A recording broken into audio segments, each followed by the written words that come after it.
Salut. Bon, on est en direct du meeting aujourd'hui. Je m'appelle Mounir Majoubi, je suis de l'équipe numérique d'En Marche. Aujourd'hui, ce qu'on a voulu dans ce live, c'est vous présenter ce qui se passe dans un meeting, pas sur scène, mais ailleurs. Les personnes les plus importantes pour nous, c'est les militants. Et ce que je vous propose, c'est de les présenter et qu'ils se présentent eux-mêmes et qu'ils se présentent à des personnes qui ont décidé de nous rejoindre aujourd'hui. Les deux premières personnes qu'on va recevoir maintenant, c'est Laetitia et Eric. Laetitia, Eric, je vous laisse peut-être vous présenter l'un à l'autre.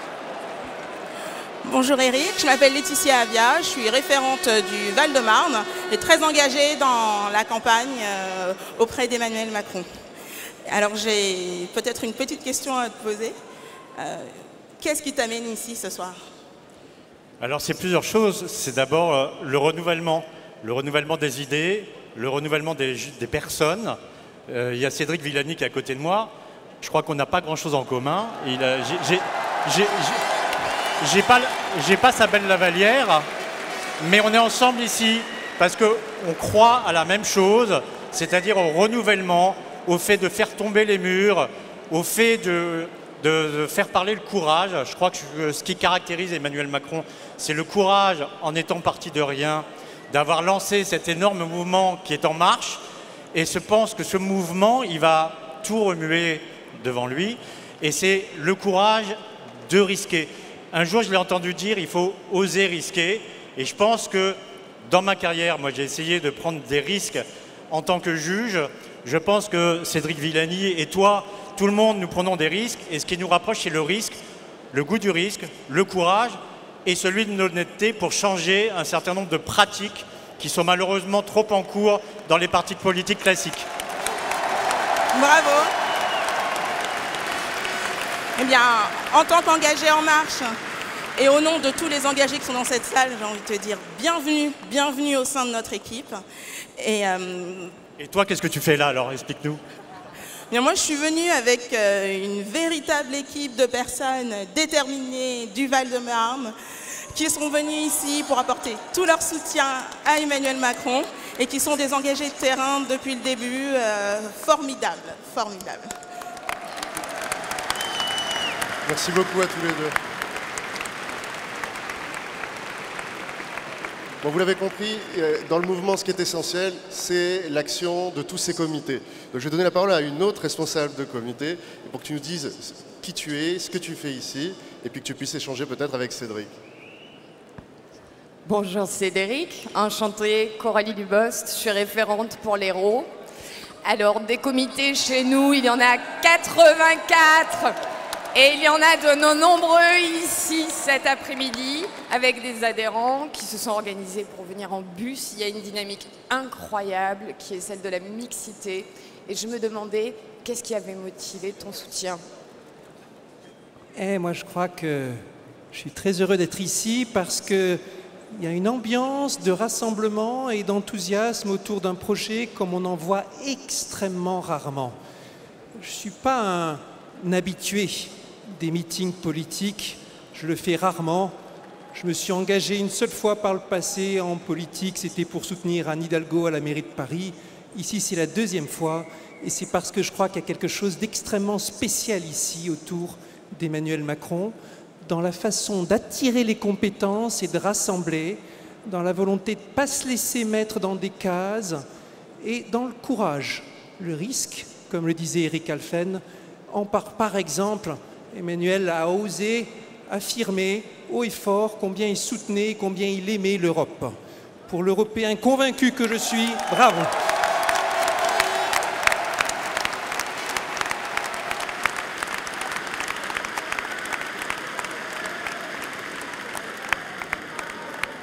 Merci beaucoup Cédric, merci beaucoup Coralie. Je crois maintenant qu'on va pouvoir voir des images qui vont nous donner l'envie de continuer à agir au quotidien. Cette action, vous pouvez la poursuivre, vous savez, sur le site enmarche.fr, avec une nouvelle version qui arrive très bientôt. Donc, je vous engage à y aller. On va ensuite découvrir d'autres invités. Ensuite, vous aurez un message de Laurence Haïm, qui est ici présente avec nous.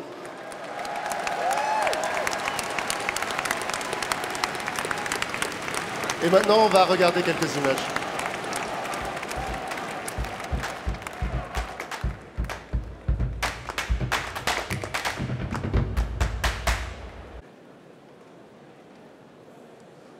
va reprendre maintenant avec Laetitia qui va nous présenter un homme formidable qui est Charles. Bonjour Charles. Alors je pense que tu es un habitué des ambiances un peu dynamiques et sportives comme celle-ci. Est-ce que c'est ton premier meeting politique? Tout à fait, mon premier meeting. Effectivement, je suis habitué au lieu où il y a un peu de monde, mais il y a un bassin généralement avec de l'eau pour nager, puisque je fais un petit peu de piscine, comme j'aime bien dire. J'ai été champion paralympique à Londres. Et voilà, je suis vraiment très heureux d'être aujourd'hui et de voir qu'il y a autant d'ambiance dans cet équipement. C'est phénoménal, c'est phénoménal. Merci à tous. Mais alors, pourquoi est-ce qu'aujourd'hui, tu as décidé de rejoindre la campagne et de soutenir Emmanuel Macron? C'est une grande question. J'ai rêvé pendant un temps d'être champion paralympique, champion olympique. Je suis devenu champion paralympique. Voilà, c'était un rêve. Et aujourd'hui, j'ai un autre rêve, c'est d'accompagner le changement.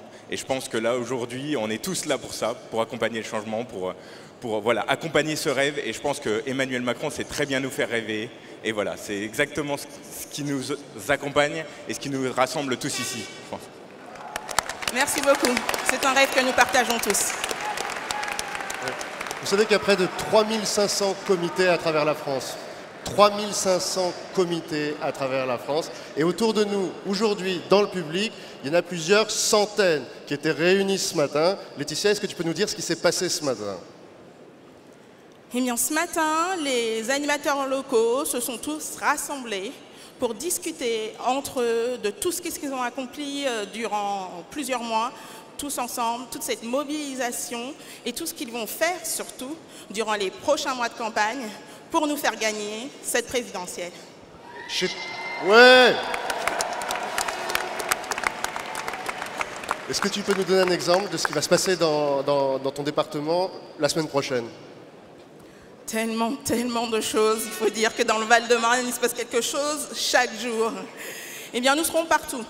Sur les marchés, dans les cités, dans les rues, on fait du porte-à-porte, on va à la rencontre de tous les sympathisants, de tous les engagés et surtout de tous les indécis.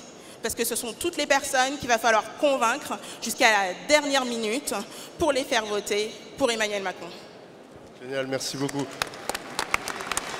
Dis-moi, Cédric, est-ce que tu serais prêt à faire un porte-à-porte? À faire un porte-à-porte avec Laetitia? Avec Laetitia, je pourrais tout faire.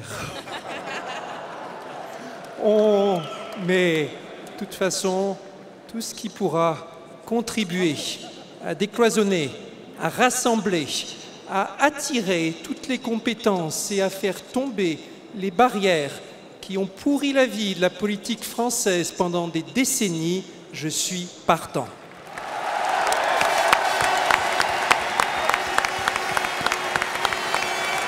Merci à tous, bravo. Et bravo pour tout ce que vous faites au quotidien. Bravo pour tout ce que vous faites au quotidien et bravo pour tout ce que vous faites en utilisant la plateforme. Vous savez que sur la plateforme En Marche, aujourd'hui, c'est plusieurs milliers d'événements enregistrés chaque semaine. C'est plusieurs centaines d'événements qui sont organisés au contact des Français. Et tout ça, c'est vous. Souvent, on parle de campagne numérique. Mais en fait, cette campagne numérique, ça n'est qu'un outil au service de la campagne que vous menez sur le terrain. Et à chaque fois qu'on se rencontre avec les organisateurs, avec les référents, on se rend compte que l'utilité, la volonté d'être utile, c'est ce qui nous unit tous. Donc être utile, chacun à notre manière, ça va être possible aujourd'hui sur le site, encore plus dans la nouvelle version. Et je vous invite vraiment maintenant à faire du bruit et à profiter de cet événement. Et on va revenir tout à l'heure avec des témoignages de comité et avec un témoignage de Laurence sur son propre engagement.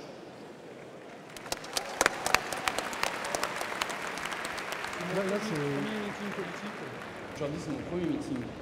Mon premier meeting, j'ai 44 ans. Mon premier meeting.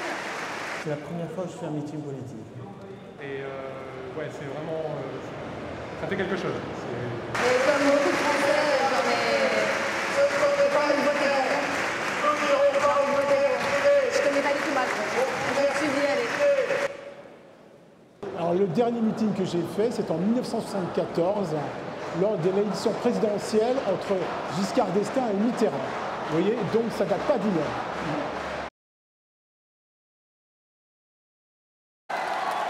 Bonjour.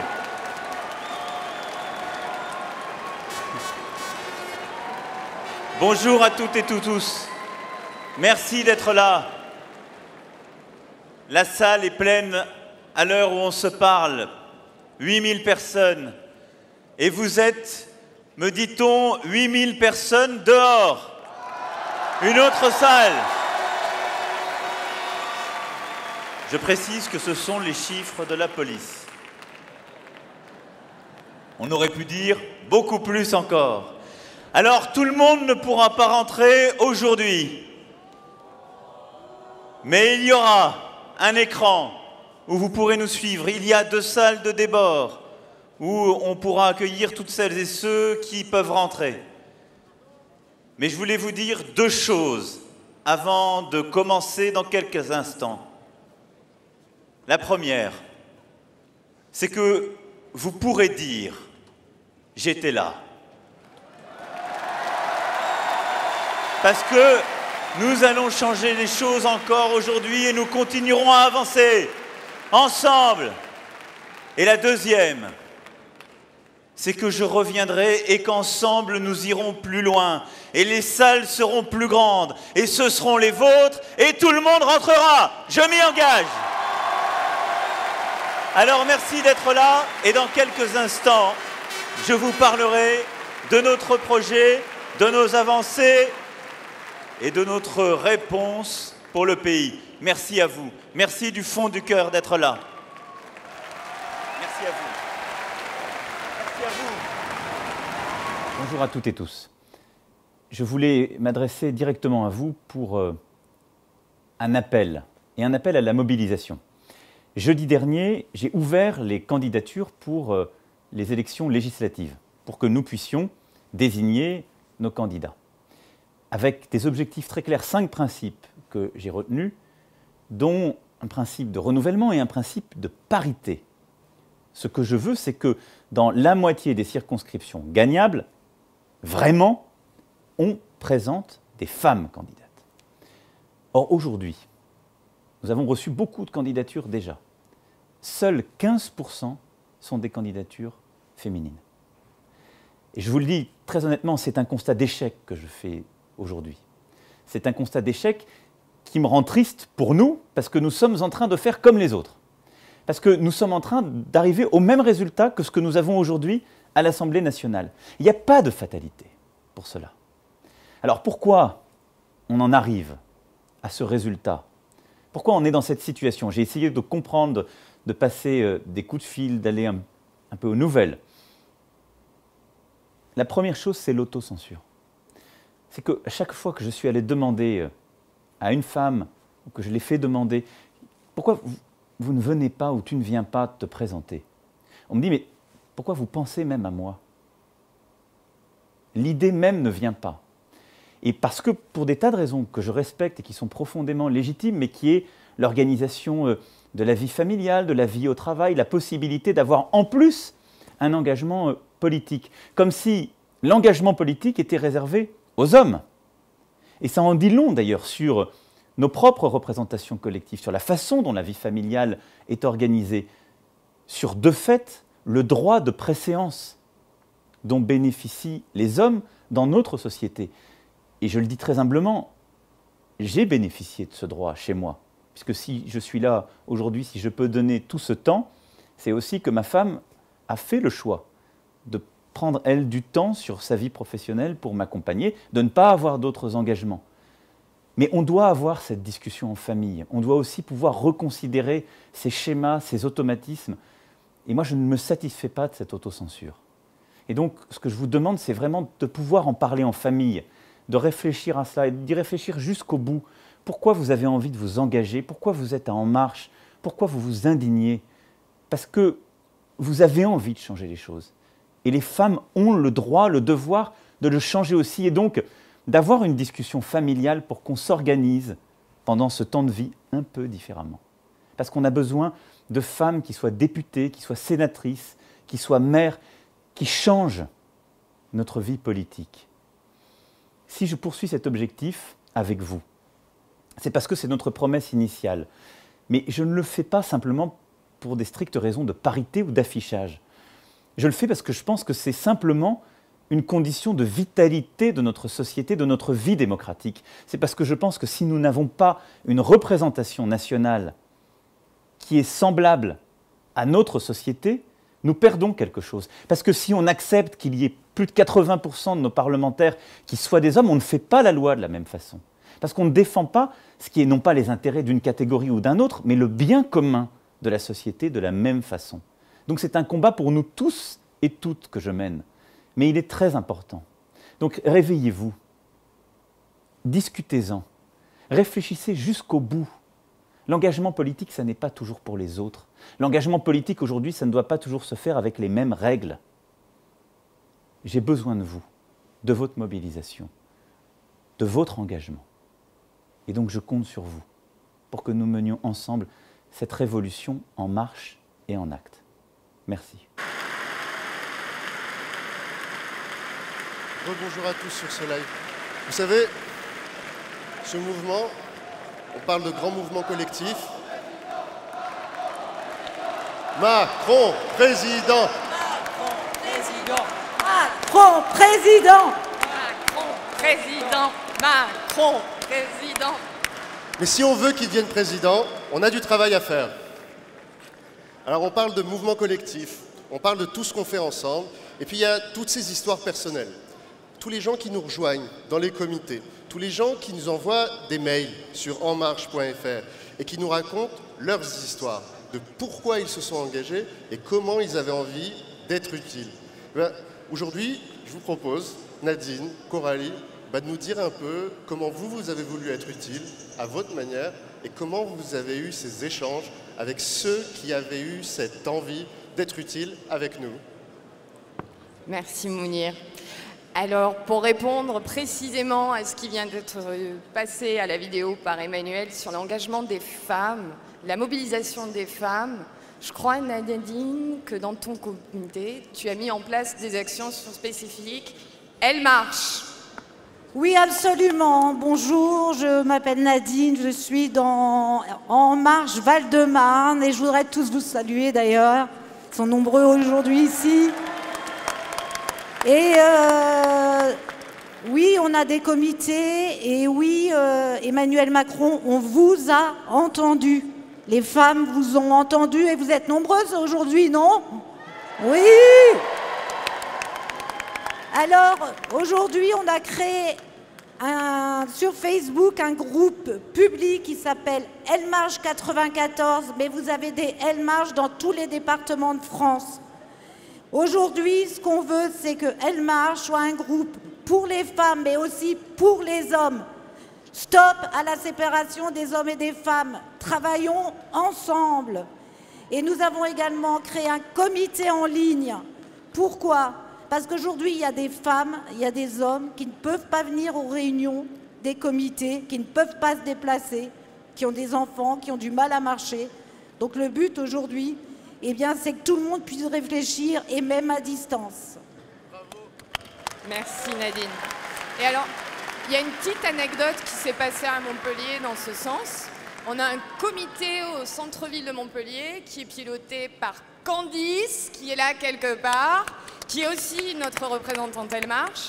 Et lors de son comité, l'un des membres a eu un accident et a été à l'hôpital. Et effectivement, agilité, improvisation, pour pouvoir le faire participer, ils ont mis en place une visio et il a participé aux réunions de comité de cette façon, de son lit de l'hôpital, et il en était ravi. Donc merci aux initiatives qui viennent de tous les comités. Mais on faudrait qu'on parle un peu de toi. Toi, qu'est-ce qui t'a fait adhérer à En Marche? Je te remercie Nadine. Alors, qu'est-ce qui m'a fait adhérer à En Marche? Énormément de raisons.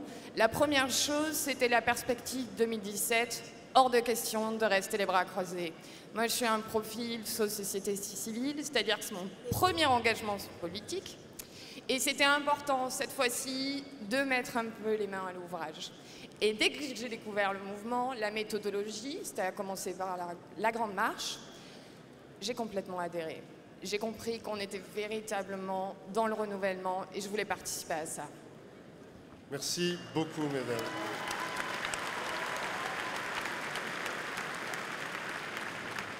Il y en a une qui est très importante pour vous et qui avait un petit message à vous adresser et qui s'est engagée et qui nous a rejoints.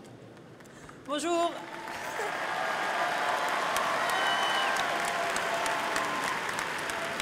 Je suis très contente d'être ici avec vous. En 2006, vous le savez, j'ai suivi une campagne et vous me faites penser à cette campagne. Alors en 2006, c'était la campagne de Barack Obama. Eh bien, vous me faites penser à tous les gens qui étaient autour de Barack Obama à l'époque. Pourquoi? Parce que Pourquoi? Eh bien parce que vous voulez changer les choses, vous voulez lancer un message à la société en disant « nous aussi on compte, nous aussi on va faire une démocratie participative autour d'Emmanuel Macron, nous aussi on a des idées, nous aussi on incarne le renouvellement en politique » et c'est très important à l'époque actuelle. Il se passe quelque chose en France, vous en faites partie, j'ai eu envie de faire partie de ce mouvement avec Emmanuel Macron, on est tous en marche pour lui. En 2006, tous les gens disaient « yes we can », oui nous pouvons, et bien moi j'ai envie de dire qu'ici à Lyon et pour la suite, autour d'Emmanuel Macron, on dit « oui, nous osons et oui, nous montrons que la France peut être différente ». Merci à tous. Merci beaucoup, Laurence. Merci à tous. On vous a montré les coulisses de ce meeting, on vous a montré l'ambiance de ce meeting. Vous êtes plusieurs milliers déjà en ligne à nous regarder, avec les plusieurs milliers qui sont dans la salle, les plusieurs milliers qui sont à l'extérieur. Il y a plus de 5000 personnes dehors. Il y a plusieurs milliers en live sur Facebook, sur YouTube et sur la page et sur le site. Merci à tous encore une fois et passons un excellent meeting et mettons de l'ambiance.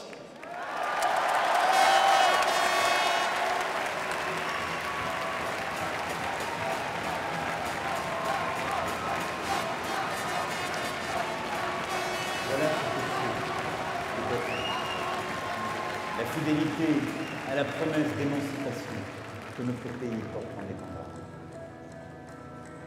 Parce que la France, c'est une espérance. L'espérance du progrès, une espérance que rien ne peut décourager. Parce que la France, c'est un mouvement d'espoir, un mouvement que rien ne peut arrêter. Parce que la France, c'est une espérance. Parce que la France, c'est un projet. Et c'est le projet que je veux porter.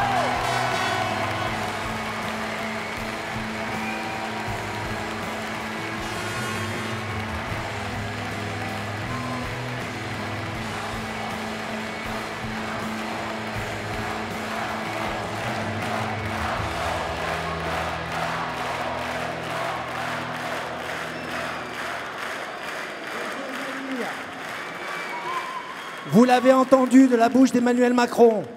Nous sommes ce soir plus de 16 000 personnes. Dedans, dehors, sur les écrans. Saluons-nous encore une fois. 16 000 personnes.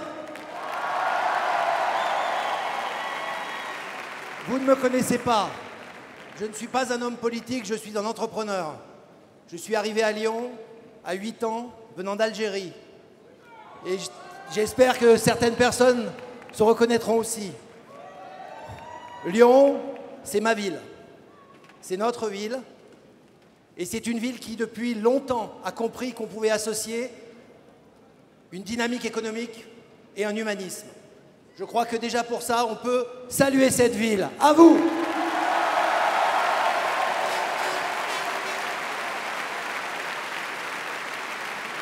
Mais Lyon ce week-end, c'est une capitale politique importante.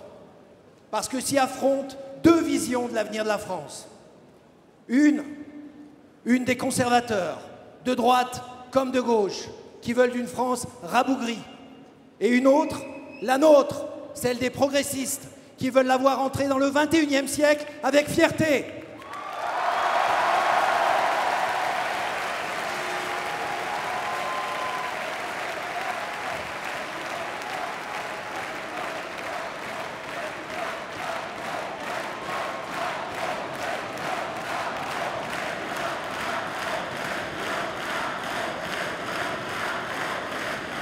Les valeurs que porte le mouvement En Marche sont les plus belles de notre République.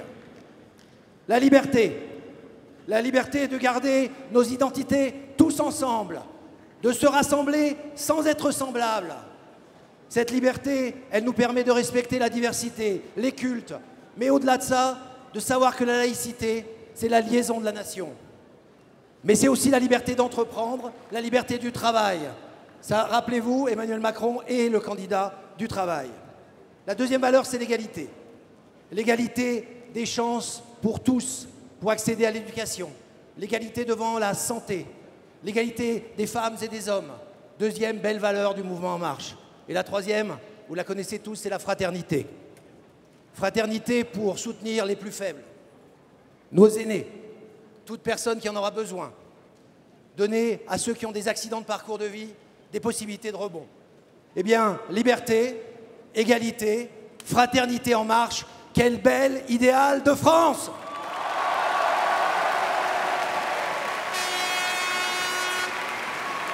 Et pour vous parler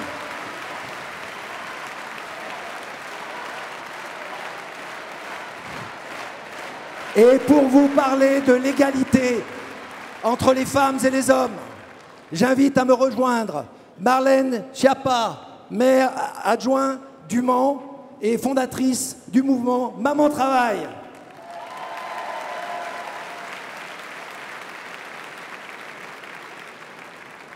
Merci Bruno.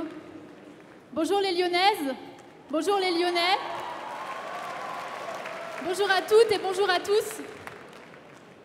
Quel que soit l'endroit d'où vous avez marché pour venir à Lyon aujourd'hui, dans les rues que vous avez traversées, je ne sais pas si vous avez fait attention aux plaques des rues, mais seules 7 rues sur 100 en France portent le nom d'une femme. Dans les transports en commun que vous avez peut-être empruntés pour venir ici à ce meeting, la quasi-totalité des femmes déclarent avoir déjà été harcelées. Vous êtes venus aujourd'hui ici dans un meeting politique et vous savez que la politique n'est pas réputée pour être très accueillante pour les femmes, c'est un euphémisme. Nous représentons 52% du corps électoral, 48% des conseils municipaux, 25% des parlementaires, 0% des présidents de l'Assemblée nationale ou du Sénat. C'est le plafond de verre. Pendant ce temps, les femmes accomplissent 80% des tâches ménagères et éducatives, c'est le plafond de mer. Ces chiffres ne sont pas décorrélés entre eux.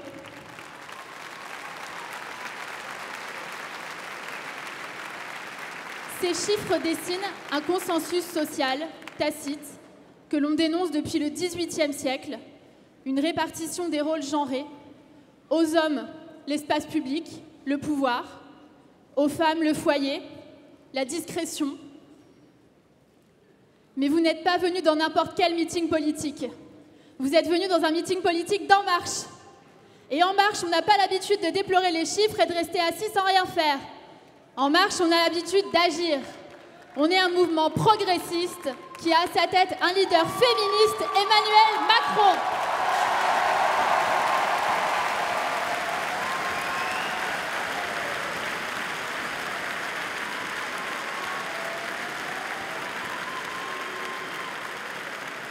Quand Emmanuel Macron reçoit vos candidatures pour les élections législatives et qu'il constate qu'il n'y a que 15% de femmes, il pourrait très bien se dire il y a 15%, il y a 15%, qu'est-ce que vous voulez que j'y fasse? C'est pas moi qui les ai empêchés de candidater, comme on l'entend partout ailleurs. Mais non, Emmanuel Macron ne se dit pas ça. Emmanuel Macron, il met ses actes en cohérence avec ses discours, il agit, il choisit de consacrer de l'énergie, des moyens, du temps de parole dans ses meetings, à la question de la parité, de l'égalité entre les femmes et les hommes. Trop souvent, les responsables politiques se cachent derrière leurs sentiments personnels. On entend par exemple dans des partis des choses comme « Moi, dans mon parti, il y a des gens qui, à titre personnel, ne sont pas favorables à l'IVG. » Mais sincèrement, vos sentiments personnels, on s'en fiche. Ça ne nous intéresse pas de savoir si, à titre personnel, ça ne nous intéresse pas de savoir si, à titre personnel, vous êtes pour ou contre l'IVG ou pour ou contre la vasectomie. Nous, ce qui nous intéresse, c'est de savoir quelle politique publique d'égalité vous comptez mettre en œuvre une fois que vous serez au pouvoir. Et ce qu'a fait Emmanuel Macron pour En Marche, il le fera demain pour la France, grâce à vous. L'égalité entre les femmes et les hommes, ce ne sera plus seulement des discours, ce seront des actes. Chez En Marche, la moitié des délégués nationaux sont des délégués nationales. Chez les référents territoriaux, on est 48% de femmes. Et même les hommes référents territoriaux sont engagés avec nous pour la parité à nos côtés.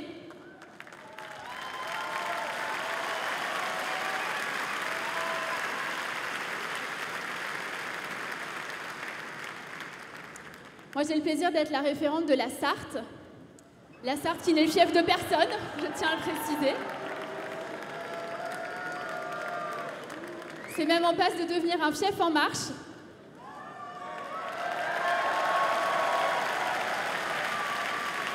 Et en Sarthe, dans notre équipe, on a 60% de femmes dans l'organigramme. Parce qu'on est allé les chercher, quasiment une par une, on a levé leurs inquiétudes. Certaines nous disaient « Moi, je suis mère célibataire, je n'ai pas les moyens de payer un babysitting pour mes enfants pour venir à des réunions. » On leur a répondu « Mais viens avec tes enfants, et si c'est compliqué, on s'organisera collectivement pour faire garder tes enfants parce que ton problème est notre problème à tous. »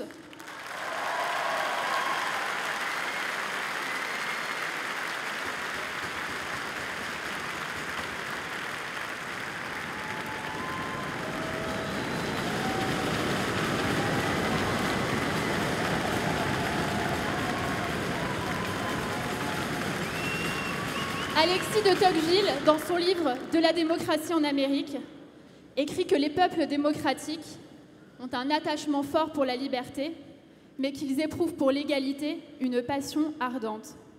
Être en marche, c'est choisir à la fois son attachement et sa passion, c'est ne pas choisir entre la liberté et l'égalité, c'est défendre l'ensemble de la trilogie républicaine, la liberté, l'égalité, la fraternité, et j'ajoute même la sororité qui était si chère à Benoît de Groult.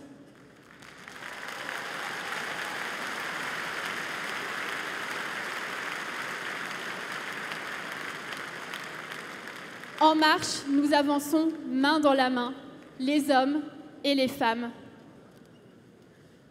Des femmes hésitent à s'engager encore avec nous. Elles nous disent « Moi, je vais voter pour Emmanuel Macron. J'ai fait mon choix, mais je n'ai pas le temps de m'engager et surtout, j'ai peur. J'ai peur du sexisme. Parce que l'image qui est renvoyée de la politique, à l'extérieur, aux gens qui ne sont pas encore engagés, c'est une image terrible. Les femmes ont peur d'être attaquées parce qu'elles sont des femmes. J'ai envie de dire à ces femmes qu'En Marche, l'ensemble du mouvement, sous l'impulsion d'Emmanuel Macron, fait en sorte de bannir le sexisme du mouvement. Nous faisons en sorte qu'elles ne soient pas attaquées au sein du mouvement parce qu'elles sont des femmes. Et si elles sont attaquées dans le mouvement ou à l'extérieur parce qu'elles sont des femmes, je veux leur dire que c'est l'ensemble du mouvement qui répondra avec elles et qui les défendra en défendant nos valeurs. Je veux leur dire que les marcheuses et les marcheurs seront avec elles, que les animatrices et les animateurs de comité seront avec elles, que les jeunes avec Macron seront les jeunes avec elles, qu'elles ne seront plus seules pour se défendre. Parce qu'il y a pire que de devoir faire face au sexisme, c'est de devoir faire face au sexisme seul. Mais quand vous êtes en marche, vous n'êtes jamais seul. Vous n'êtes jamais seul, Bruno.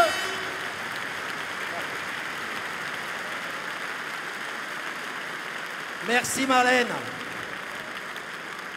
J'ai entendu égalité homme-femme. Alors je voudrais d'abord entendre les femmes de la salle. Faites du bruit. J'aimerais entendre les hommes de la salle. Faites du bruit.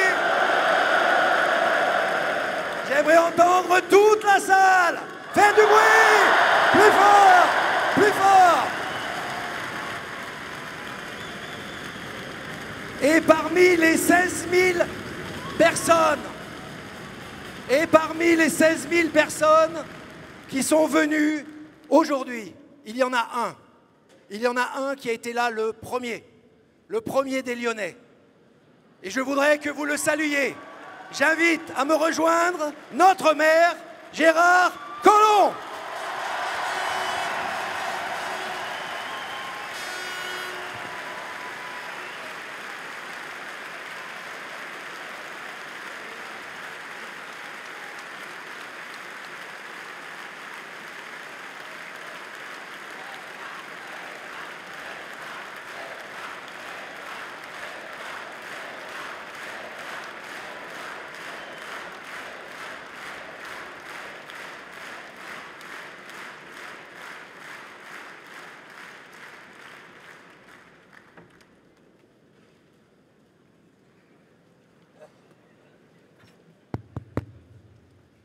Chers amis,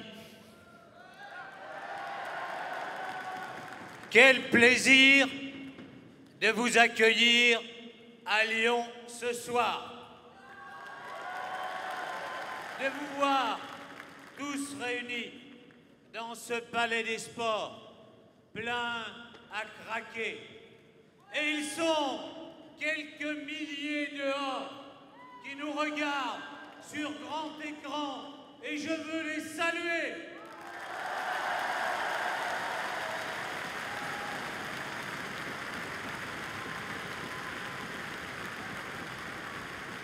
Aujourd'hui, je vais vous faire une confidence.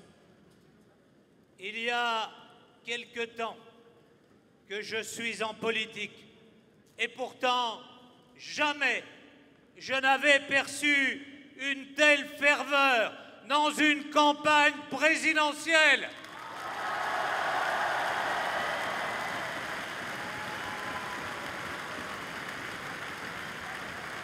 Alors, merci à tous. Merci d'être venus aussi nombreux pour soutenir cet après-midi notre candidat Emmanuel Macron.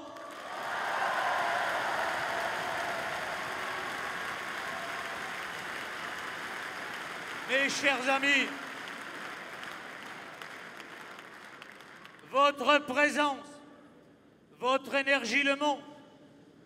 Un mouvement s'est levé, un mouvement qui portera Emmanuel jusqu'à la victoire.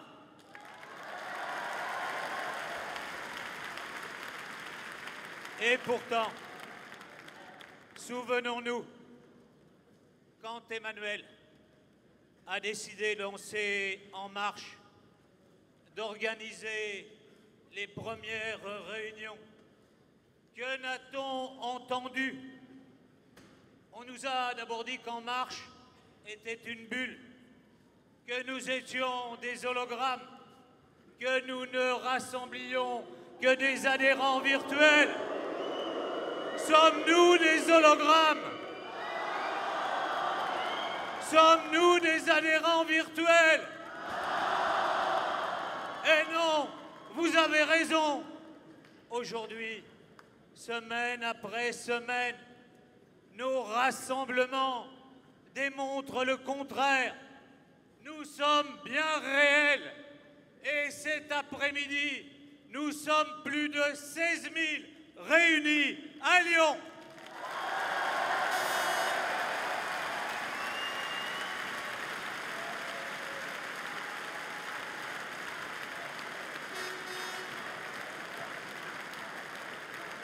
Au niveau national, En Marche dépasse maintenant les 170 000 adhérents. Et ce n'est pas terminé. Non, mes chers amis, nous ne sommes pas une bulle. Nous sommes une vague qui monte, une vague qui grandit. Des comités s'organisent dans toute la France, des grandes aux petites villes, dans les zones urbaines comme dans les zones rurales. Partout se constituent des groupes avec un but, faire gagner Emmanuel Macron.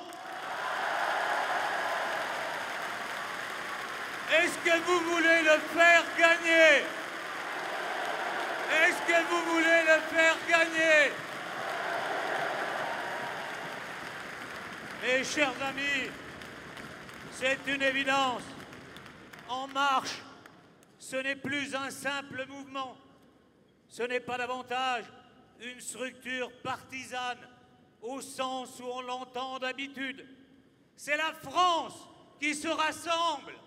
C'est vous qui vous rassemblez pour faire gagner Emmanuel Macron pour qu'il soit demain notre président.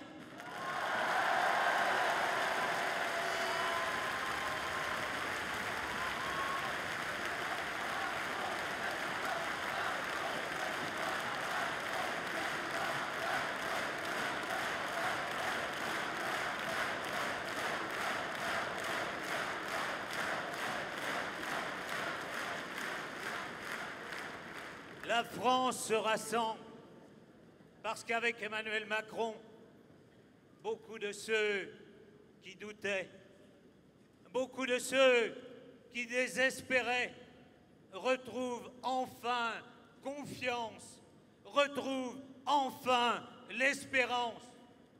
Oh certes, rien n'est encore joué dans cette élection et il nous faudra encore beaucoup argumenter, beaucoup convaincre, mais nous allons le faire avec toute notre force, avec tout notre enthousiasme. Et au deuxième tour, le 7 mai, Emmanuel Macron deviendra président de la République.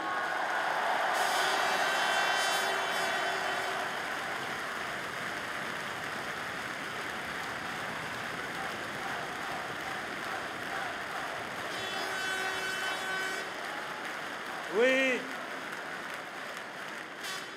nous voulons qu'il gagne parce que nous sommes convaincus. Faire gagner Emmanuel Macron, c'est faire gagner la France, c'est faire gagner les Français.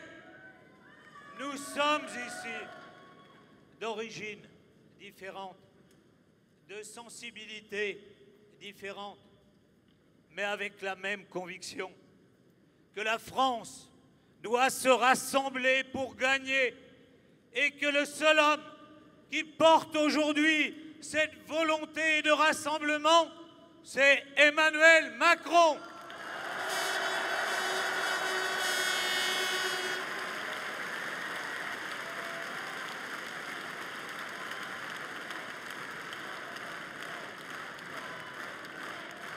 Parce que, chers amis, il faut faire sortir notre pays de la crise, lui redonner des perspectives, faire en sorte qu'il retrouve confiance dans l'avenir.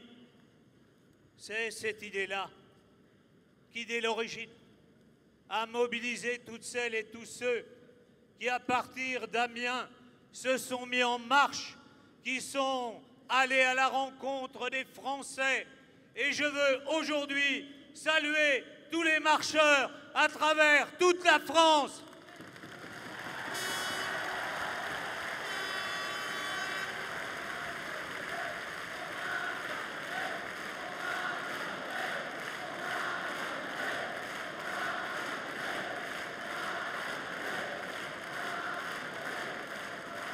C'est cette envie-là qui anime les élus qui sont ici, les maires, les présidents de conseils généraux, les présidents de conseils régionaux, les parlementaires présents cet après-midi avec nous.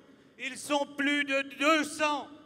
Et mes chers amis, il leur a fallu quelquefois du courage, car ils ont subi bien des pressions, mais ils sont ce soir avec nous.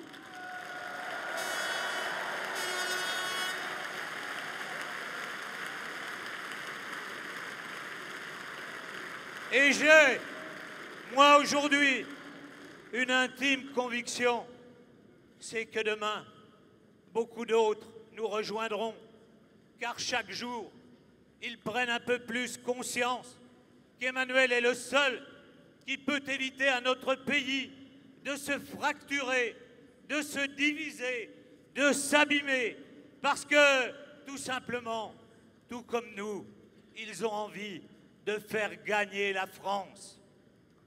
C'est parce qu'il est porteur de cette espérance qu'un certain nombre de personnalités qui n'ont pas l'habitude de s'engager en politique ont voulu témoigner eux aussi leur soutien en venant ici avec nous à Lyon.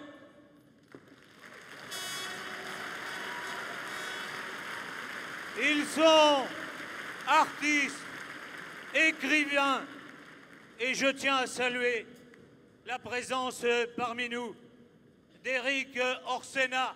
Merci Éric. D'un jeune écrivain talentueux, Arthur Dreyfus, Et enfin, de mon ami Marc Lambron, dont c'est l'anniversaire aujourd'hui, et qui m'a dit, il y a quelques jours, Gérard, mon plus beau cadeau, c'est de fêter mon anniversaire avec toutes celles et tous ceux qui sont en marche à Lyon. Bon anniversaire, cher Marc.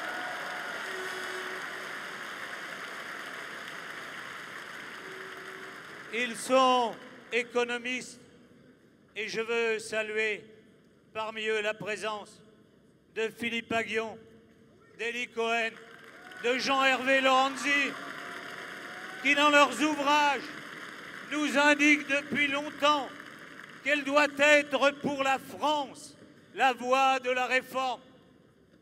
Je veux saluer enfin Cédric Villani, grand mathématicien, médaille Fields. Il incarne l'excellence de notre université et de notre recherche. Il nous montre que la France peut être à nouveau à la pointe de l'innovation, être un de ces pays où s'invente l'avenir du monde, à condition qu'elle retrouve son optimisme, qu'elle reprenne confiance en elle-même. Je veux saluer aussi avec affection parmi les sportifs venus ici, Wendy Renard. Vous parliez tout à l'heure des femmes. Elle est la capitaine de l'équipe de France féminine de football. Elle est avec nous ce soir. Wendy, on t'aime.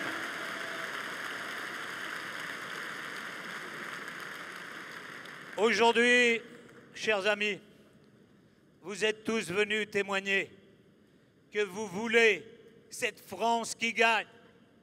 Mais la France ne serait pas elle-même sans ses valeurs de solidarité, de générosité, d'ouverture au monde et aux autres qui ont toujours marqué l'histoire de notre pays. Et je veux saluer la présence parmi nous de Pierre-Henri, directeur de France Terre d'Asile. Elle est tout un symbole.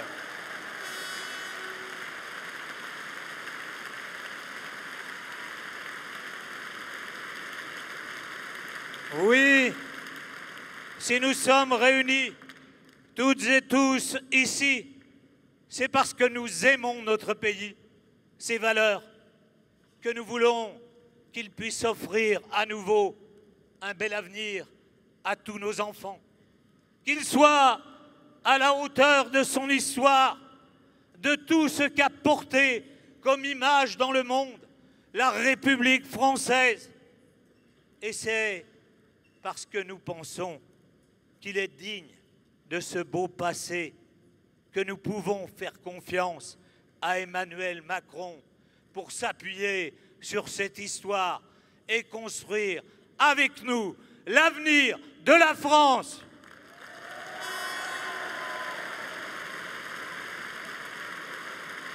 Oui, Emmanuel sera notre président.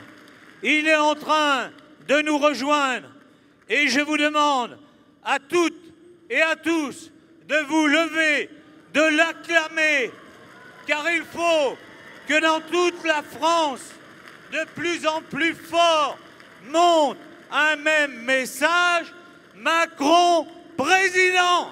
Macron.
Merci.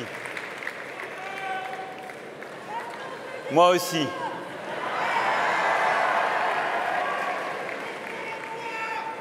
Merci. Merci à vous d'être là. Merci à toutes et tous, depuis le début. Et chaque jour, plus nombreux, vous êtes aujourd'hui à Lyon, la preuve vivante que les Français ne se détournent pas de la politique. Votre présence, ce mur de présence autour de moi, c'est la preuve vivante que nous sommes bien là. C'est une démonstration d'envie, une démonstration d'enthousiasme.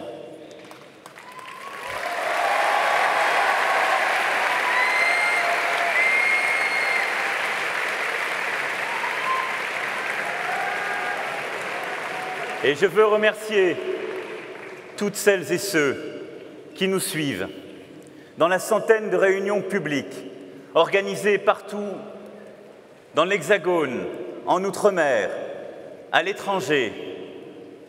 Ils sont là avec nous et je veux les saluer, comme toutes celles et ceux qui sont derrière leur télévision.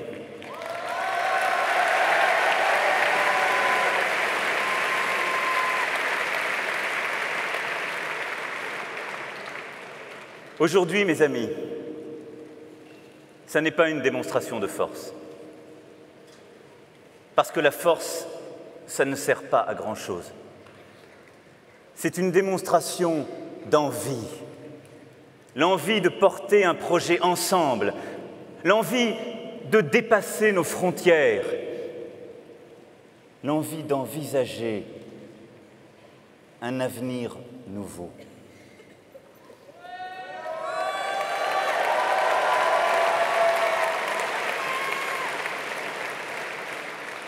Tout cela n'allait pas de soi. Tout le monde nous disait que c'était fou et impossible. Je l'entends encore il y a 6 mois. Vous l'entendez sans doute avec moi. On nous disait que la vie politique allait continuer avec ses règles. On s'y était habitué. Non. Ne sifflez pas, jamais. On ne se rassemble pas sur des sifflets.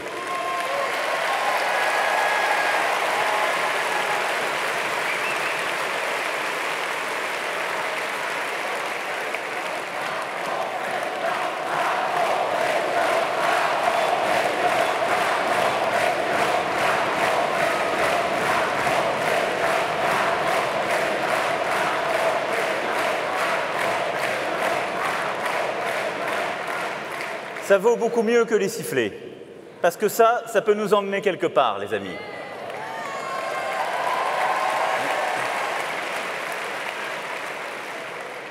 Nous sommes là, aujourd'hui, tenus ensemble par cette ferveur unique, l'amour de notre pays, notre volonté de faire, cet enthousiasme inquiet qui nous fait marcher.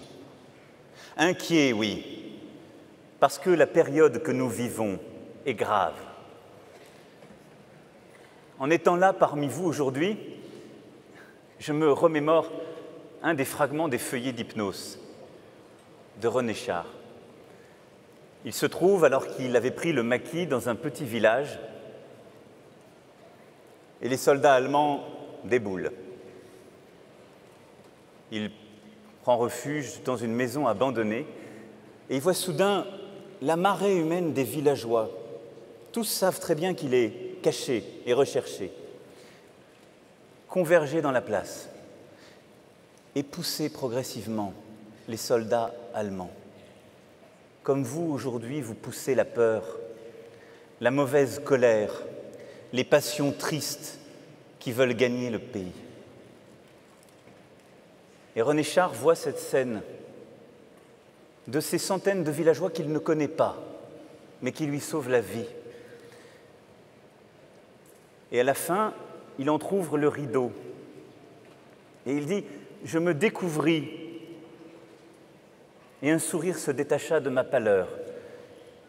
Je tenais à ces êtres par 1000 fils confiants, dont pas un ne devait se rompre. J'ai aimé farouchement mes semblables cette journée-là, bien au-delà du sacrifice. Alors oui, aujourd'hui, je vous aime farouchement, mes amis.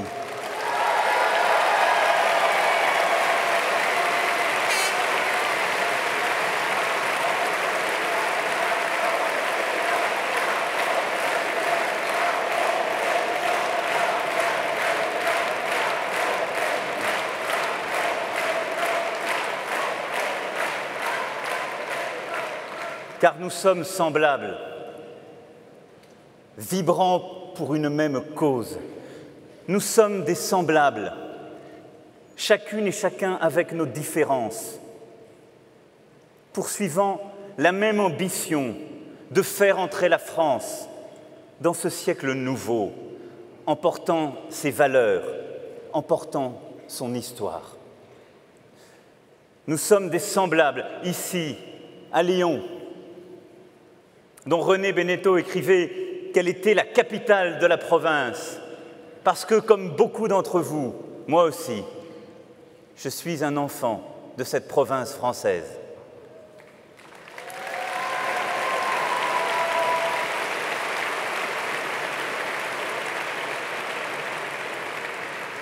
Nous sommes des semblables parce que rien ne me désignait pour être là, aujourd'hui, parmi vous.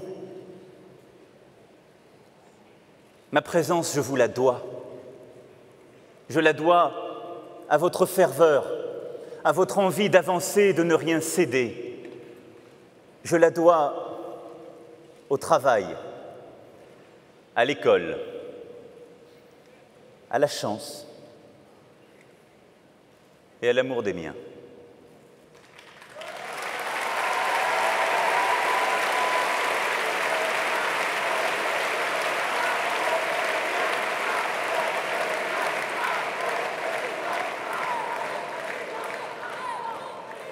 Je la dois à cette volonté de ne pas se soumettre, d'aimer la liberté et l'universel, de s'indigner, de ne pas accepter un ordre établi, de vouloir à chaque instant changer les règles si ce ne sont pas les bonnes. Ce sont ces sentiments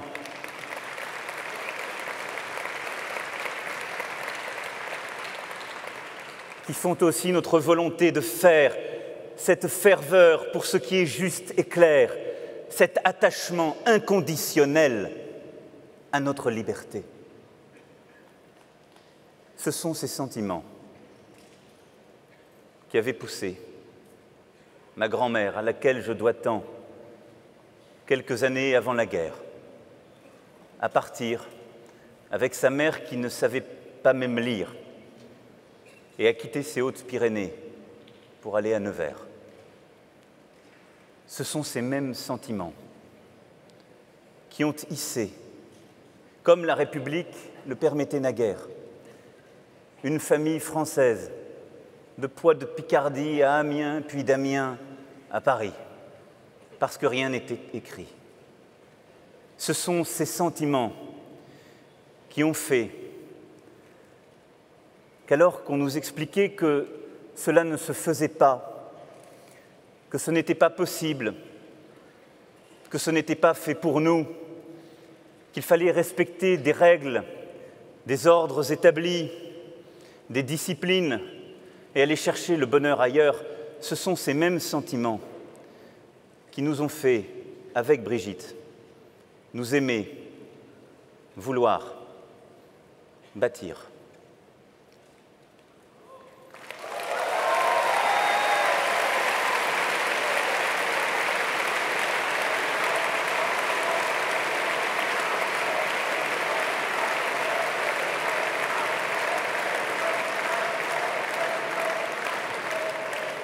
Ce sont ces mêmes sentiments qui ont permis que face aux incohérences, à la brutalité idiote et aux règles hors d'âge de la vie politique, nous nous sommes levés le 6 avril dernier, nous toutes et nous tous, pour créer une force citoyenne, une force politique libre, en marche, et offrir à la France et aux Français la chance d'entrer dans le siècle et de réussir. Je veux, pour cela, réconcilier la France avec le monde, réconcilier la liberté avec l'égalité, réconcilier nos histoires, les unes et les autres, qui trop longtemps se sont divisées, pour créer un avenir collectif, pour retrouver le progrès qui nous unit. Je veux me battre avec vous pour que chaque Français trouve sa place dans ce monde bousculé, pour que les classes moyennes puissent enfin choisir leur avenir et relever les défis de notre pays.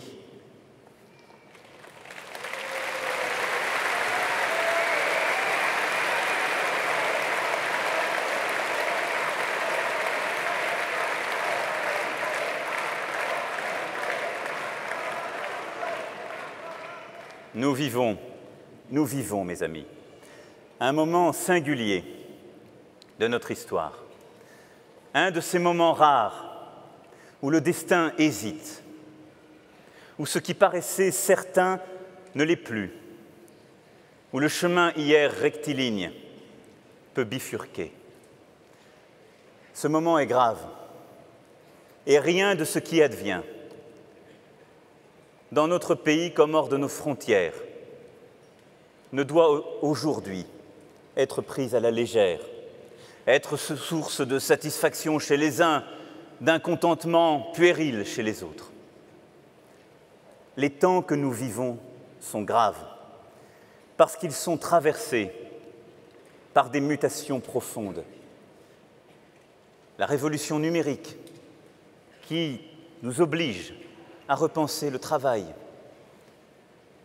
La révolution écologique qui nous invite à consommer différemment, à produire autrement, à inventer de nouvelles protections et même à redéfinir le progrès qui ne peut plus se résumer en l'accroissement continu du bien-être matériel.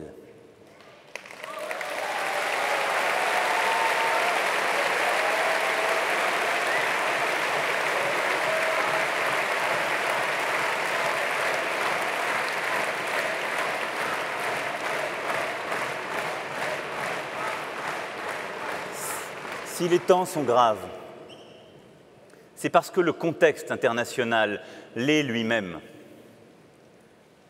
Partout guette la menace terroriste. Partout, les périls de l'intérieur se mêlent à ceux du dehors. Partout aussi, la tentation du repli, de la fermeture, gagne du terrain. Je pense, bien sûr, au vote britannique qui a choisi de quitter l'Europe et de prendre une route qui, pour beaucoup d'entre nous, était naguère impensable. Je pense au repli opéré depuis plusieurs années par nos amis américains qui sont en train peut-être de choisir d'abandonner leur mission historique, celle à nos côtés, d'assurer la paix de la planète et un ordre essentiel. Je pense à ces puissances nouvelles, ces régimes autoritaires qui émergent et aujourd'hui conduisent nombre de régions, la Russie, l'Iran, la Turquie, l'Arabie saoudite et plusieurs autres. Il nous faut, dans ce contexte, tenir notre rang, savoir quelle est notre histoire et le fil de celle-ci. Non pas aller conduire toutes les guerres lorsque nous n'en avons pas les solutions. Savoir parler avec exigence, avec chacune et chacun. Ne jamais rompre le dialogue, mais toujours défendre nos intérêts et nos valeurs.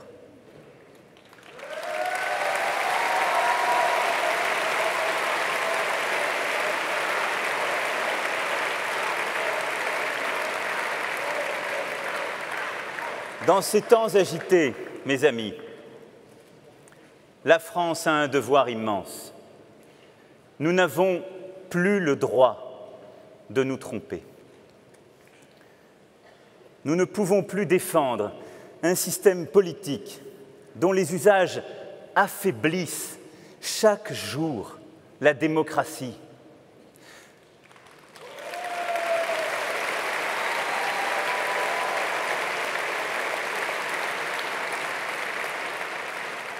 Nous ne pouvons plus promettre sans avoir en même temps l'exigence de faire. Nous ne pouvons plus être dans la simple éloge de l'ouverture sans forger des protections nouvelles. Nous ne pouvons plus glorifier le capitalisme sans nous évertuer à en limiter ses excès.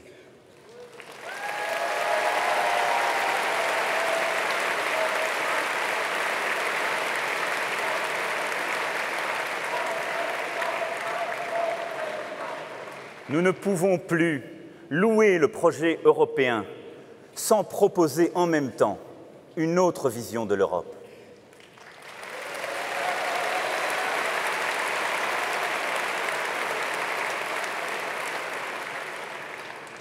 Mes amis, dans tous les grands moments de son histoire, notre pays a été à la hauteur.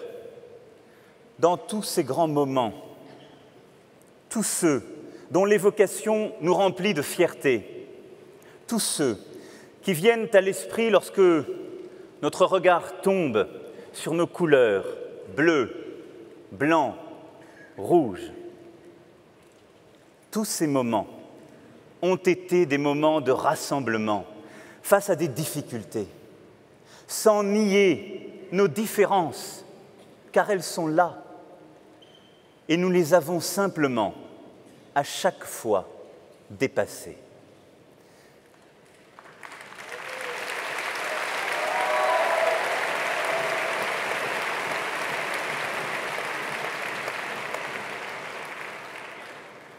Je ne vous dis pas que la gauche et la droite, cela ne signifie plus rien, que cela n'existe plus, ou que c'est la même chose. Mais ces clivages, dans les moments historiques, sont-ils indépassables? Pour s'émouvoir au grand discours sur l'Europe de François Mitterrand, quelques semaines avant sa mort, fallait-il être de gauche? Pour éprouver de la fierté lors du discours de Jacques Chirac au Veldiv, fallait-il être de droite?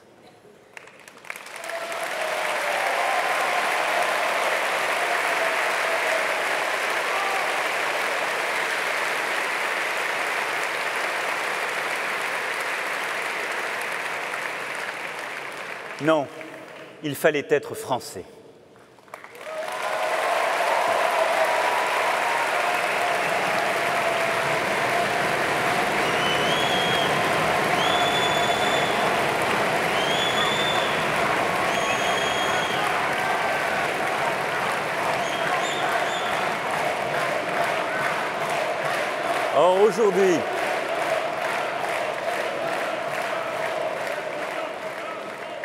Or aujourd'hui, gauche et droite sont divisées en leur sein sur des questions fondamentales. La croissance, le travail, les inégalités, la laïcité, le rôle de l'État ou l'Europe.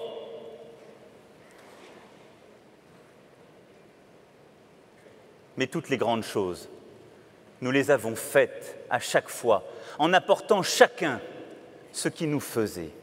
Les sociodémocrates français et les progressistes de gauche peuvent-ils se reconnaître lorsqu'on ne veut plus du travail et qu'on s'affranchit du réel? Non.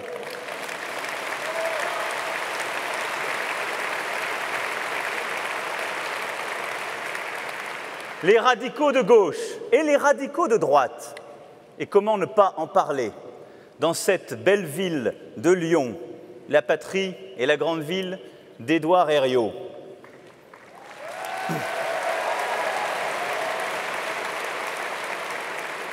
N'ont-ils pas leur amour de la laïcité à apporter à notre projet commun?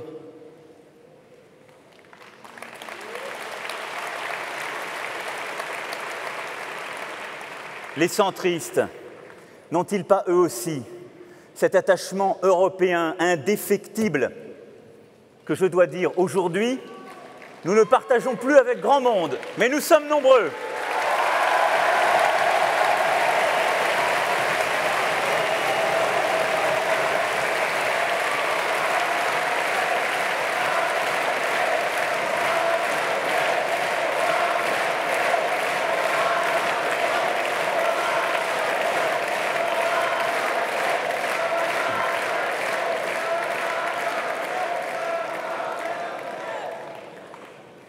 Et les gaullistes, ne portent-ils pas dans leur gène cette volonté du rassemblement, cette volonté de ne céder à aucune chapelle et cette incompatibilité avec le conservatisme, la haine de l'autre ou les clivages?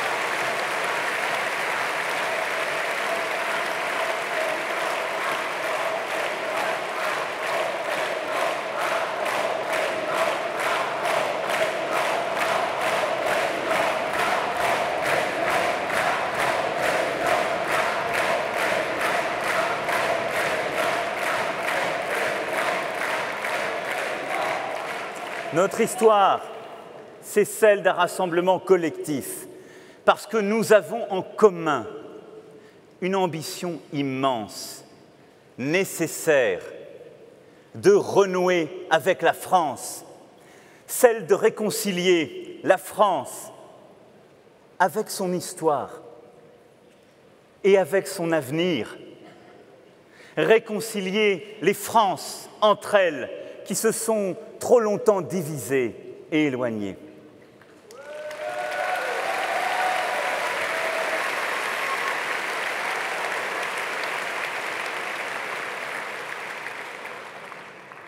Lorsque les progressistes ont voulu mener le combat pour la liberté de conscience et pour la laïcité, pour voter cette belle loi de 1905, séparant l'Église de l'État, il a fallu des femmes et des hommes de gauche et de droite.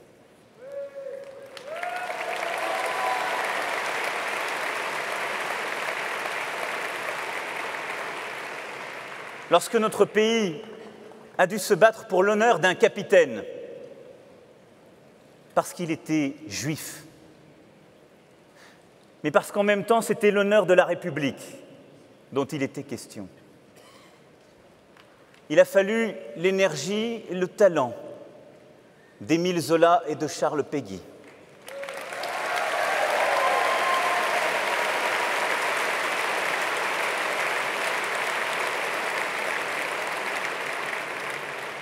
Lorsque le général de Gaulle lança son appel du 18 juin 1940, ah oui, ça n'était pas un large rassemblement de progressistes.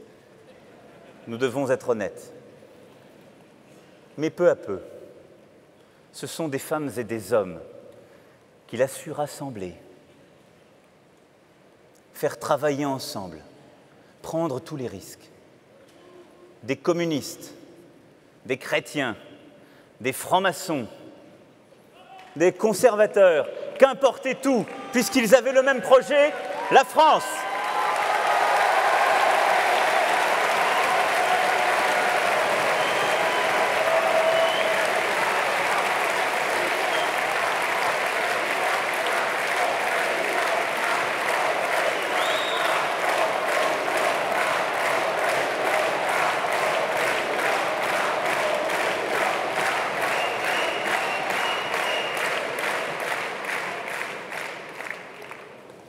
Lorsque la République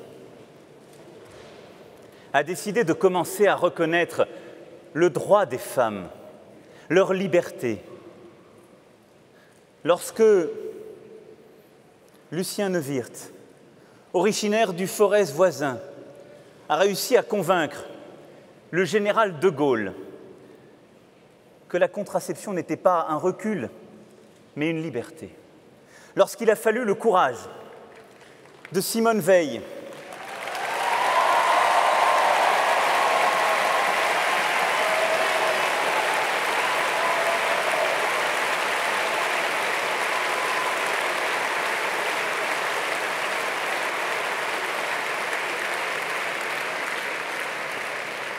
de Jacques Chirac et de Valéry Giscard d'Estaing pour porter ce projet, pour porter cette réforme de l'IVG. Il a fallu une majorité de droite et de gauche pour pouvoir la voter.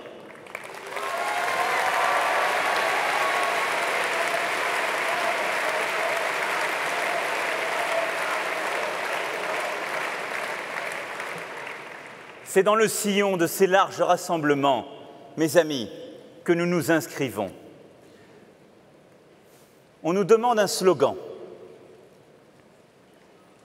Vous l'avez inventé le premier jour. Vous l'avez adopté. C'est En Marche.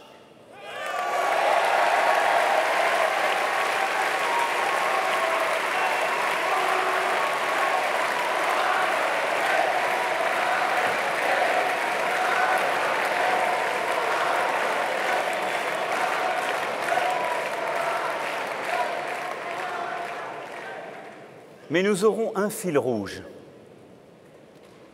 le cœur de notre projet, la définition même de cette ambition qui nous rassemble. Le cœur de ce projet français, il tient dans 3 mots. Il tient dans cette devise, gravée pour notre République, au frontispice de notre nation. 3 mots qui prennent leur source dans une histoire plus ancienne encore que la République. 3 mots qui seront notre avenir parce que nous allons ensemble leur redonner leur sens et leur vitalité. Liberté, égalité, fraternité.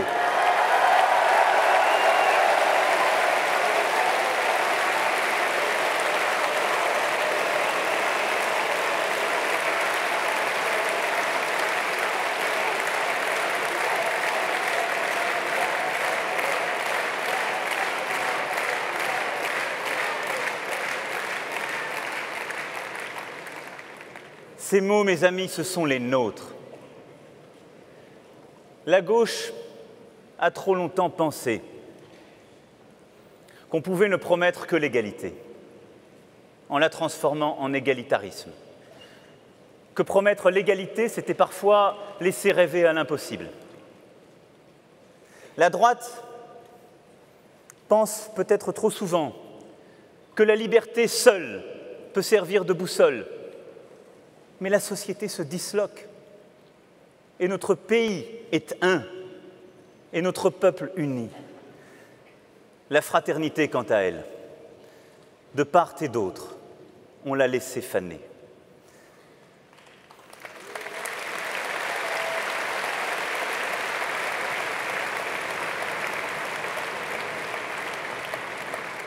Liberté, égalité, fraternité. Ce seront les mots de notre engagement.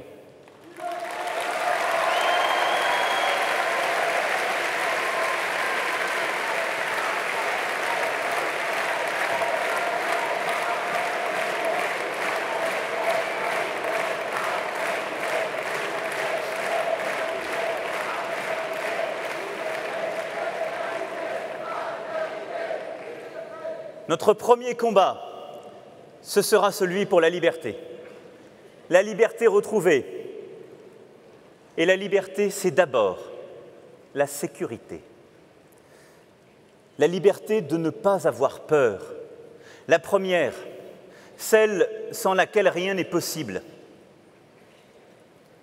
Je veux une France de la liberté qui garantisse à chacune et chacun la possibilité de sortir, la possibilité de se déplacer, d'aller voir sa famille, d'aimer, sans céder à la peur.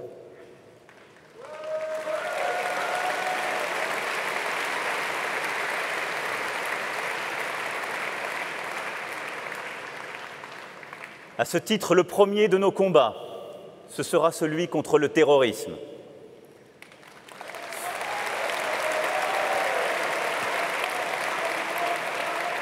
Ce combat, il prend racine à l'extérieur.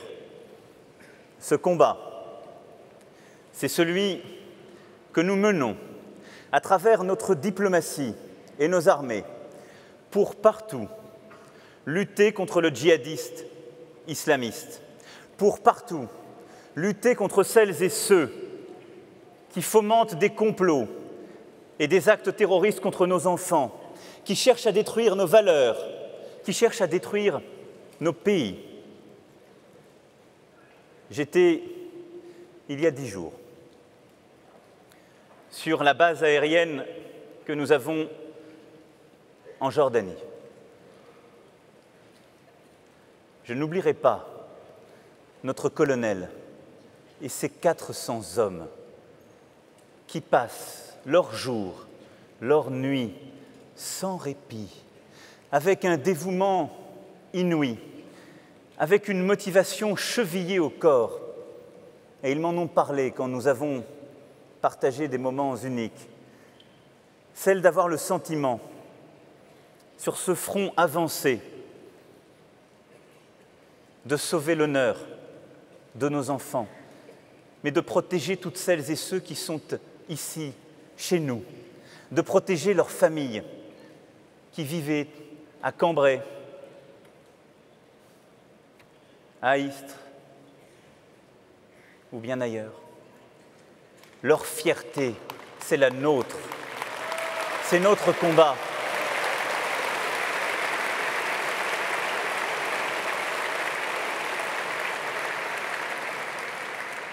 C'est pour cela que non seulement nous leur devons le respect, nous leur devons la reconnaissance, mais que cet engagement, nous devons le tenir avec force. C'est pour cela que je me suis engagé à ce que le budget de la défense soit progressivement porté à 2% du produit intérieur brut.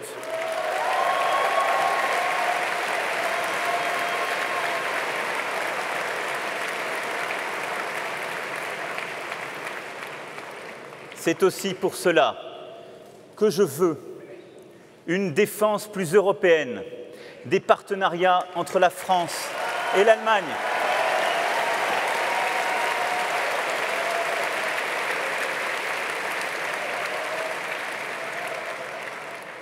Et c'est ce que j'ai été expliqué à Berlin. La lutte, mes amis, la lutte contre le terrorisme, c'est aussi aujourd'hui, en France, cette lutte que nous devons conduire partout et que mènent nos forces de l'ordre avec un formidable courage.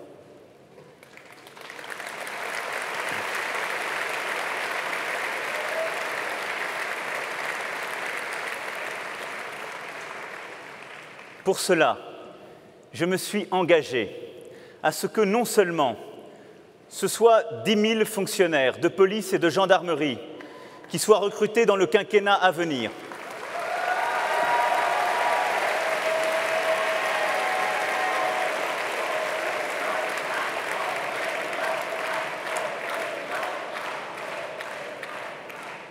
Mais également une réorganisation pour que la protection des Français puisse être plus efficace, plus visibles.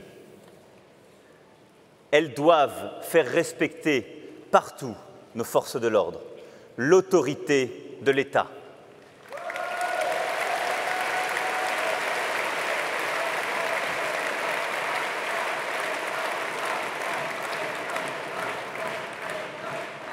Pour cela, nous réorganiserons nos forces de renseignement pour avoir un renseignement territorial plus efficace et présent.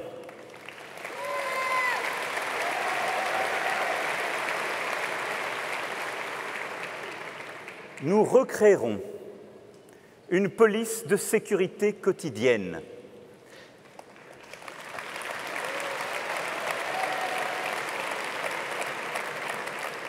Non pas comme je l'entends encore aujourd'hui, chez certains, une police pour jouer au football avec les jeunes. Mais c'est simplement que maintenir l'ordre, l'autorité, ça ne se fait pas uniquement par des moyens d'ordre public. Ça se fait aussi avec des forces de police et de gendarmerie au contact des Français, instaurant une autre relation.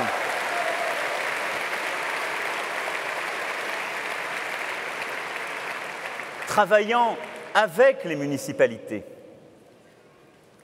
C'est aussi pour ce faire que nous continuerons l'engagement qui a été pris ces dernières années de renforcer également la sécurité politique, la sécurité publique et la police judiciaire.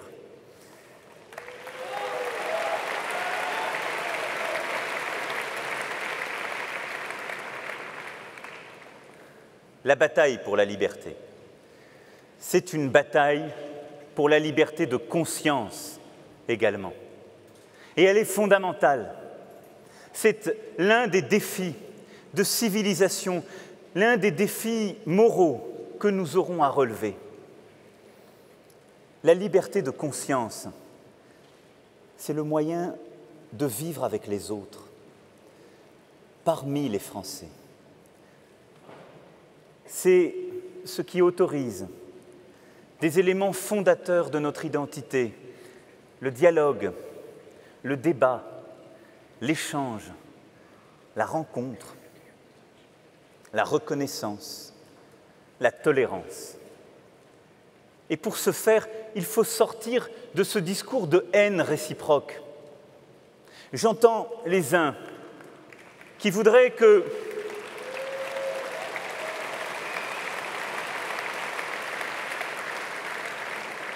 défendre la liberté de conscience, ce soit stigmatiser certaines et certains à cause de leur religion. En aucun cas.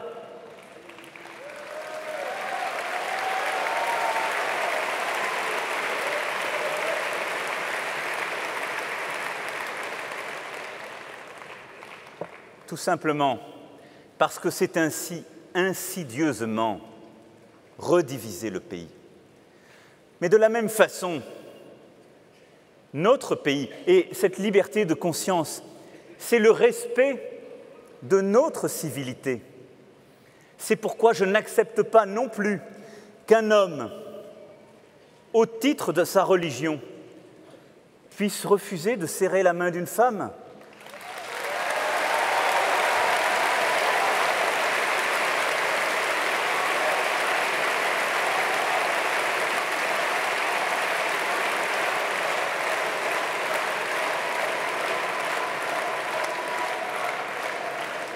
C'est pour la même raison que je n'accepte pas que des regards d'hommes puissent interdire à une femme de venir s'installer à une terrasse ou dans un café.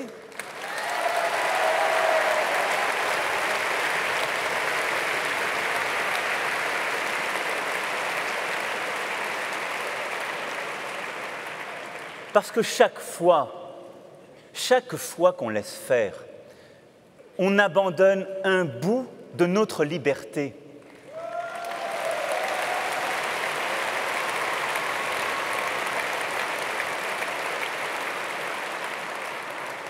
Ne pensez pas, j'étais tout à l'heure, hier à la gare de Lyon, une jeune femme est venue me voir en me disant « Moi, on m'empêche de travailler avec le voile. Ce ne sont pas les règles de la République. » Et accepter qu'elle perde un peu de cette liberté, c'est accepter que nous perdions de la nôtre.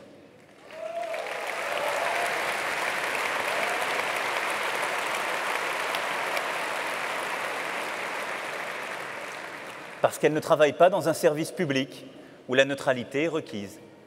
Mais de la même façon, lorsqu'on détourne le regard, lorsqu'on ne veut pas voir ces interdits qui s'installent dans certains de nos quartiers, nous perdons tous et toutes un peu de notre liberté.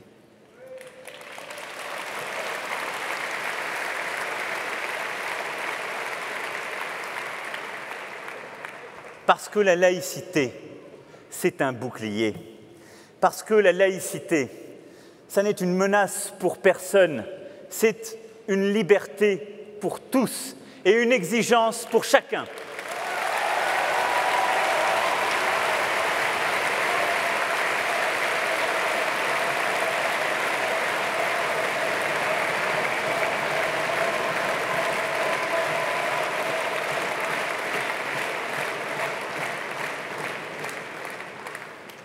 Notre combat, c'est aussi un combat pour la liberté au travail, l'esprit d'initiative, l'innovation. La liberté, elle est toujours trahie lorsqu'on multiplie des normes, lorsqu'on empêche de réussir, de s'élever dans la société par le travail, lorsqu'on empêche d'innover, d'inventer, de créer pour des raisons obscures. Nous sommes, nous serons les défenseurs du travail, mes amis.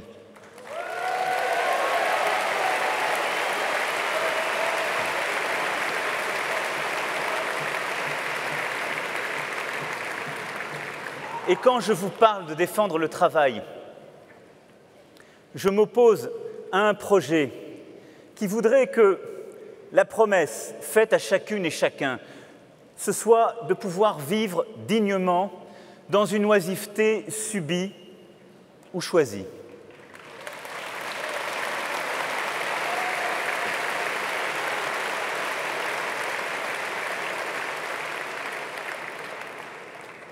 Parce qu'il suffit de voyager, d'aller au cœur du pays. J'étais il y a quelques semaines, non loin de Lille, à Neulémine. J'ai vu des femmes et des hommes qui ont été bousculés par les grandes transformations des décennies précédentes, qui ont perdu leurs emplois, qui ont connu le chômage, maintenant les minima sociaux. Vous savez, ils ne m'ont pas demandé le revenu universel. Ils l'ont. Ça s'appelle le RSA.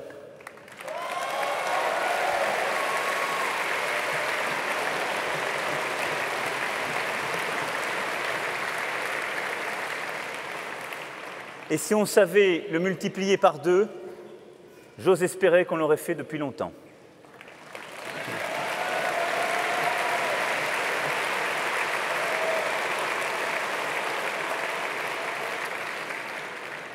Ils m'ont demandé du travail.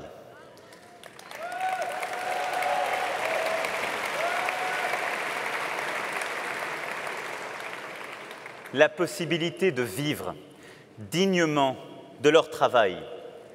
Alors pour ce faire, je veux, dans notre pays, que créer, que œuvrer pour son travail soit plus simple. Et pour cela, je supprimerai le RSI.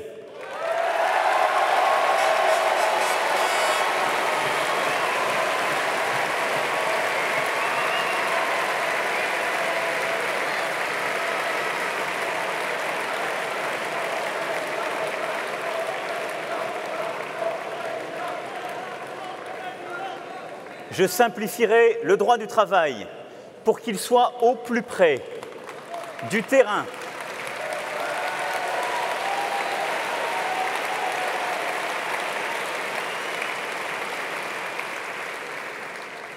Et que la négociation d'entreprise, que la négociation de branche puisse définir les bonnes règles, bien mieux que ne le fait la loi, avec un équilibre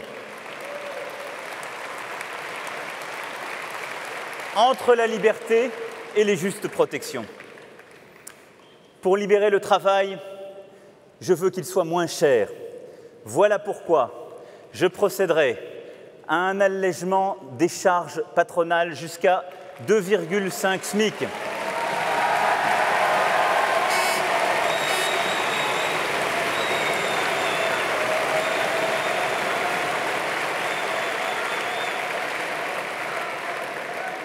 et un allègement de charge de 10 points au niveau du SMIC.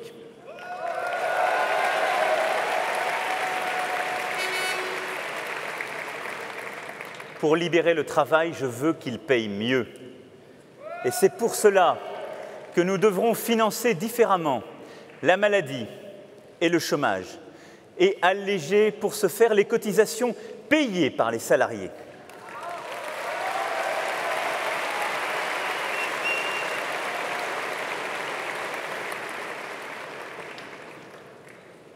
Et donc, tous les travailleurs, quel que soit leur statut ou leur catégorie, gagneront en pouvoir d'achat durant notre quinquennat.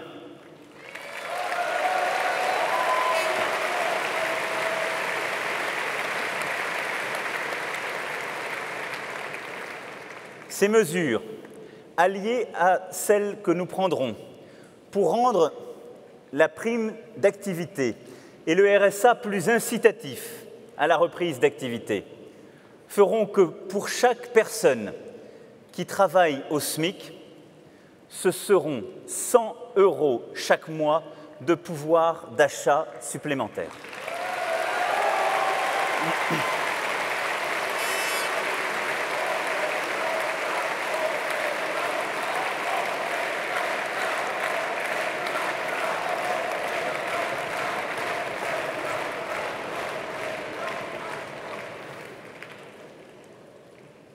Parce que, comme vous, je ne veux plus entendre dans notre pays qu'il est plus intéressant de faire autre chose que de travailler.